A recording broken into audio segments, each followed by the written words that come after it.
ಯೋಗ್ಯವಾಗಿದೆ ಕರೆಕ್ಟಾಗಿ ತಿಳ್ಕೊಂಡೆಲ್ಲ ಹೋಗ್ಬೇಕು. ಇಲ್ಲಂದ್ರೆ ಅರ್ಧ ಮತ ತಿಳಿದ ನಗ್ಗಾಟ ಗೋಬಿಕ ಸುತ್ತಾಟ.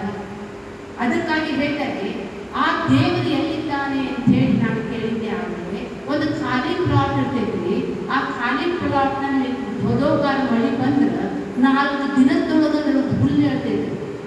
ಹೆಂಗ ನಾವು ಬೀಜ ಬಿತ್ತನೆ ಮಾಡಿರಂಗಿಲ್ಲ, ಏನಿಲ್ಲ, ಬೇಕಾಗಿ ಹಂಗ ದನ ತಂದು ಹೇಳ್ತೀವಿ.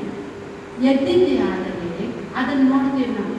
ಅದರಂತೆಯೇ ಗ್ಲಾಸಸ್ ಬರ್ತೀವಿ ಬೆಳಿಗ್ಗೆ, ಅಲ್ಲಿ ಹುಲ್ಲನ್ನ ಎಷ್ಟು ಸುಂದರವಾಗಿ ಕಟ್ ಮಾಡಿರ್ತಾರೆ.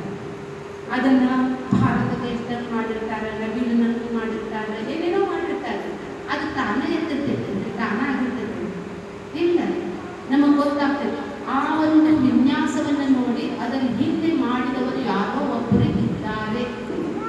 ಹೌದಿಲ್ಲ?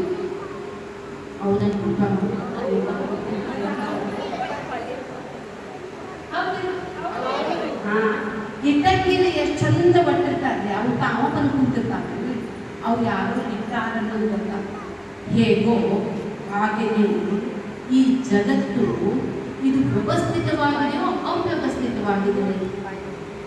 ವ್ಯವಸ್ಥಿತವಾಗಿದೆ.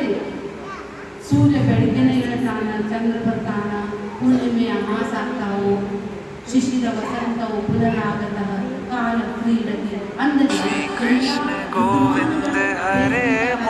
ಮಳೆಗಾಲ ಬರ್ತೈತಿ, ಮಳೆಗಾಲ ಚಳಿಗಾಲ ಬರ್ತೈತಿ, ಕಾಲಚಕ್ರ ಕರೆಕ್ಟ್ ಆಗ್ತದೆ. ಅದು ನೀವು ಮಾಡಿದ್ರಿ ಇಲ್ಲ, ಅದನ್ನು ಮಾಡಿದವರು ಒಂದು ಶಕ್ತಿ ಇದೆ. ಆ ಶಕ್ತಿಗೆ ನಾವು ಭಗವಂತನಿದ್ದೇವೆ. ಆ ಶಕ್ತಿ ಹೊರಗೂ ಇದೆ, ನನ್ನ ಹೃದಯದಲ್ಲಿಯೂ ಇದೆ. ಹೃದಯ ಸೃಜನತಿಷ್ಠತೆ. ನಾವು ಊಟ ಮಾಡ್ತೇವೆ, ವಚನ ನೀವು